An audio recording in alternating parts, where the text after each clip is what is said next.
নমস্কার বন্ধুরা, চ্যানেলে আপনাদের স্বাগত জানাই। গত এপিসোডে আপনারা দেখেছিলেন আমাদের কলকাতা থেকে পুরী আসার অভিজ্ঞতা। বিকেল বিকেল কলকাতা থেকে বেরিয়ে সারা রাত ড্রাইভ করে আমরা আর্লি মর্নিং পুরী পৌঁছাই। যারা আগের এপিসোডটা এখনো দেখেননি, অনুরোধ রইল উপরে থাকা আই বাটনের লিঙ্কটায় প্রেস করে একবার যেন ভিডিওটি দেখে নেন। আজকে 24 আগস্ট 2024। খানিকক্ষণ আগেই আমরা পুরী পৌঁছেছি কলকাতা থেকে ড্রাইভ করে। তো এখন বাজে হচ্ছে ঘড়িতে 8:30। আজকে যেহেতু উইকেন্ড আর সামনেই জন্মাষ্টমী, তাই আমাদের হোটেল একটু খুঁজতে দেরি হলো। তো আমরা এখন চলে এসেছি আমাদের হোটেলের সামনে। এই হচ্ছে আমাদের হোটেল রিট্রিট। এটা লাইট হাউস থেকে একটু এগিয়ে দুটো হাতি আছে, ল্যান্ডমার্ক হিসেবে আপনারা ওটাকে টুইট করতে পারেন। তা হাতি বিচ থেকে খুব একটা দূরে না, মোটামুটি অ্যারাউন্ড 300 মিটার দূর হবে। তো এইখানে আমরা হোটেল পেয়ে গেছি। তো ওভারঅল হোটেল পরিবেশও ভালো। আমাদের টোটাল 4টে রুম নিয়েছিলাম, যেহেতু আমরা টোটাল 8জন মেম্বার। রুম ঠিকঠাকই ছিল অ্যাজ পার প্রাইস, আর বাথরুম গিজার থেকে শুরু করে সবই ছিল। তো ওভারঅল ভ্যালু ফর মানি। আপনারা চাইলে এই হোটেলে থাকতে পারেন। সময় হয়েছে এখন সকাল 11:15। আমরা খানিকক্ষণ হোটেলে রেস্ট নিয়ে এখন অটো ধরে চলেছি কাকাতুয়া হোটেলে খাওয়া দাওয়ার জন্য।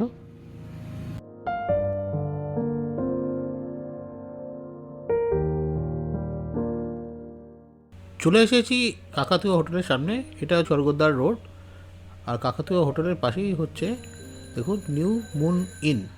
আর ঠিক এর হোটেলের পাশেই হচ্ছে কাকাতুয়া হোটেল, নিউ কাকাতুয়া হোটেল। নিচে মিষ্টির দোকান আর রেস্টুরেন্ট, আর উপরে থাকার ব্যবস্থা।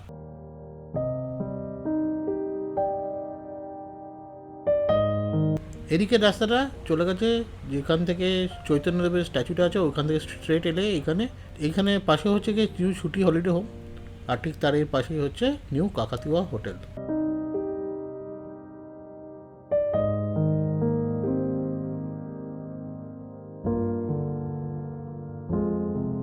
চলুন হোটেলের ভেতরে ঢোকা যাক। নিচেই মিষ্টির দোকান আছে, যেখানে খাজাও বিক্রি হয় আর বিভিন্ন প্রকার মিষ্টিও পাওয়া যায়। আর এই সিঁড়ি দিয়ে ওপরে উঠলে রেস্টুরেন্টে চলে যাওয়া যায়। রেস্টুরেন্টের মেজনাইট ফ্লোরে ওয়ে টু রেস্টুরেন্ট দেখুন লেখা আছে। সিঁড়ি দিয়ে ওপরে উঠে এলাম, আর উঠে এলে আপনারা রেস্টুরেন্টের ভেতর প্রবেশ করতে পারবেন।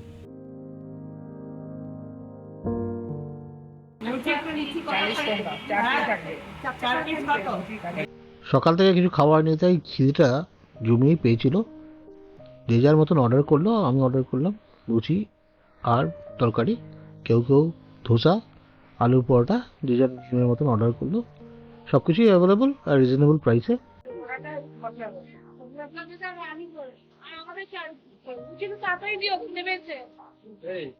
যথাসময় চলে এলো আমার পুরি সবজি, 1 প্লেটে 4 পিস, খেতে সুস্বাদু।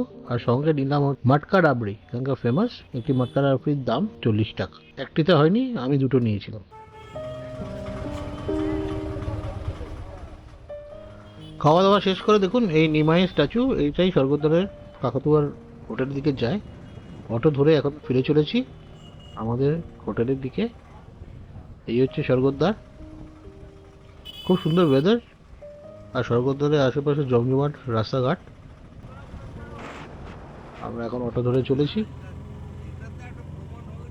একটা অটো আর একটা অটো পেছনে আসছে আমাদের, দুটো অটো নিয়ে এখন আমরা হোটেলের দিকে চলেছি। আমাদের হোটেলটা লাইট হাউস ক্রস করে, এই দেখুন আগেই আপনাদের বলেছিলাম আমাদের ল্যান্ডমার্ক হচ্ছে গিয়ে এই দুই হাতি।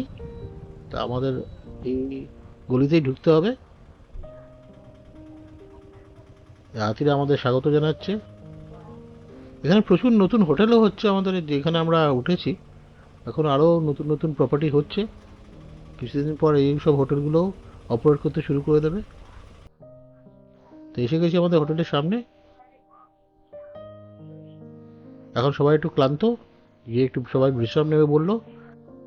তো দেখি এখন বিশ্রাম করে আপনাদের সঙ্গে একটু পরে আবার দেখা হচ্ছে।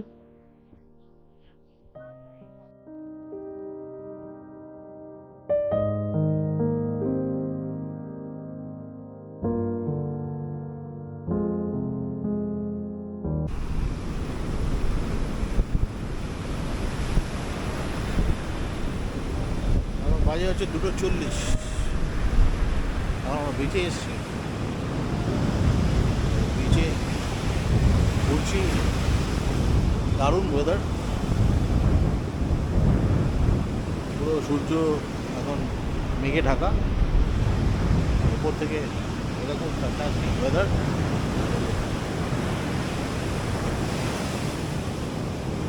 আমরা আছি লাইট হাউসের এই পাশটা, যেদিকে মোহনার দিকে যাওয়া যায় ওই পাশটা।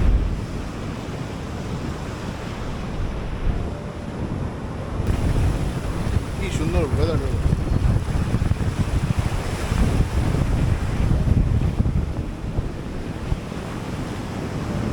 দুর্ধর্ষ লাগছে।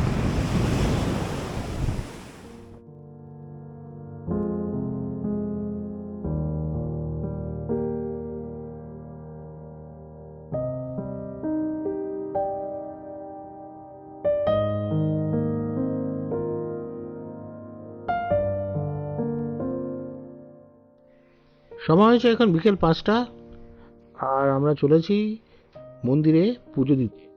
হোটেলের কাছেই অটো স্ট্যান্ড আছে, আর মন্দির পৌঁছাতে মোটামুটি 15 থেকে 20 মিনিট লাগবে। একটু অলিগলি দিয়ে যেতে হবে, আর অটোওয়ালাকে একটা জিনিস বলবেন যে মন্দিরের সামনে নামাতে, আর আগে ব্যারিকেডের সামনে যেন নামিয়ে না দেয়, এটা আগে থেকেই কথা বলে নেবেন, নাহলে অনেকটা হাঁটতে হতে পারে। চলে এসেছি মন্দিরের সামনে। মন্দির কিন্তু আগের থেকে একদম অন্য পাল্টে গেছে। আমি যখন 2017 এসেছিলাম এরকম ছিল না, কিন্তু কোভিডের পর থেকে মন্দির পুরো ঢেলে সাজানো হয়েছে, বাউন্ডারি ওয়াল দিয়ে দেওয়া হয়েছে মন্দিরকে প্রোটেক্টেড রাখার জন্য। গেটের ভেতর দিয়ে আমরা এখন ভেতরে চলে এসেছি। খুব সুব্যবস্থা আছে এখানে, টয়লেট, আর আপনাকে সমস্ত কিছু মোবাইল থেকে শুরু করে পার্স, মানি ব্যাগ সব কিছু জমা দিয়ে যেতে হবে। এখানে ফ্রি লকার সার্ভিসও আছে, যেখানে আমরা আমাদের সমস্ত জিনিস জমা দিয়ে তারপর মন্দিরে প্রবেশ করতে পারবো। এইসব ব্যবস্থা মন্দিরের তরফ থেকে করা হয়েছে যাতে ভক্তদের কোনো অসুবিধা না হয়। আমরা খুব সুন্দর একটা মুহূর্তে মন্দিরে পৌঁছেছিলাম, কারণ একটু পরেই মন্দিরের পতাকা পরিবর্তন করা হচ্ছিল। দেখুন, দেখতে দেখতেই মন্দিরে উপরে যারা পতাকা পরিবর্তন করে তারা অলরেডি চড়তে শুরু করেছে। এক বিরল দৃশ্য, এর সাক্ষী থাকা খুবই ভাগ্যের ব্যাপার। মাটি থেকে 215 ফিট ওপরে কোনো রকম সেফটি গিয়ার ছাড়াই এই সেবকরা নিত্যদিন এই পতাকা পরিবর্তন করে। প্রত্যেক দিনই এই পতাকা পরিবর্তন হয়, আর বলা আছে যদি কোনো দিন এই পতাকা পরিবর্তন না হয় তাহলে মন্দির কিন্তু মোটামুটি 18 বছরের জন্য বন্ধ থাকবে দর্শকদের জন্য।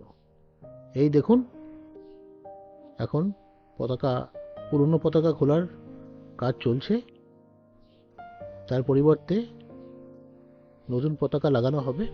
যারা এই মন্দিরের পতাকা পরিবর্তন করেন তাদের মূলত বলা হয় চিনারা গরুর সেবক। এনাদের কাজই হলো মন্দিরের এই পতাকা তোলা, দীপ জ্বালানো, আর মন্দিরের চূড়া প্রপার মেনটেনেন্স করা, চুন শুল্ক দিয়ে রং করা, এইসব করা। এদের মূল কাজ এটাই।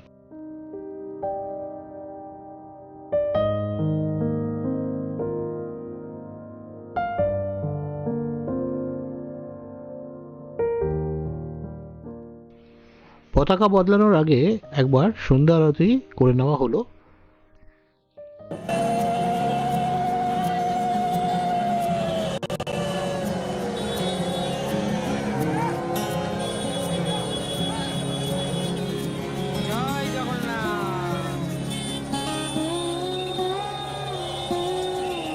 এই হচ্ছে গিয়ে সেই বিরল মুহূর্ত, যখন একজন সেবক একদম উঠে যাচ্ছে শেষ চূড়ায় পতাকা পরিবর্তন করার জন্য। এই বিরল দৃশ্য দেখার সাক্ষী থাকাও এক সৌভাগ্যের ব্যাপার।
পুরীতে জগন্নাথদেবকে পুজো দিয়ে আর মন্দির দর্শন করে আমরা চলে আসি আনন্দবাজারে, যেখানে মহাপ্রসাদ পাওয়া যায়। আপনি সামান্য মূল্যের পরিবর্তে এখানে প্রসাদ গ্রহণ করতে পারেন। উত্তর দ্বারে এই মহাপ্রসাদ পাওয়া যায়। এরপরে আমরা মহাপ্রসাদ খেয়ে হোটেলে ফিরে আসি। হোটেলে ফিরে চলে এলাম বিচে। আমাদের এই বিচটা বেশি ক্রাউডেড না, কারণ একটু স্বর্গদ্বার থেকে দূরেই, তো ওভারঅল পরিবেশটা খুব ভালো। চলে এসেছি লাইট হাউসের সামনে একটি ফুড ট্রাকের কাছে। তো আমরা বিশেষ যেহেতু মন্দিরে প্রসাদ খেয়েছিলাম, তো পেটটা মোটামুটি ফুলিয়ে আছে, তো এখানে আমি নিলাম চিকেন রোল, অন্যরাও চিকেন রোলই খাচ্ছে, আর কেউ কেউ পরোটা আর চিলি চিকেন অর্ডার দিয়েছে ডিনারের জন্য। তো আজকে ভিডিওটা এখানেই শেষ করছি।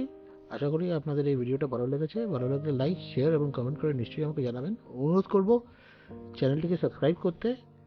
দেখা হবে পুরীর পরবর্তী এপিসোডে খুব শীঘ্রই। ততক্ষণের জন্য সুস্থ থাকবেন, ভালো থাকবেন। আলবিদা।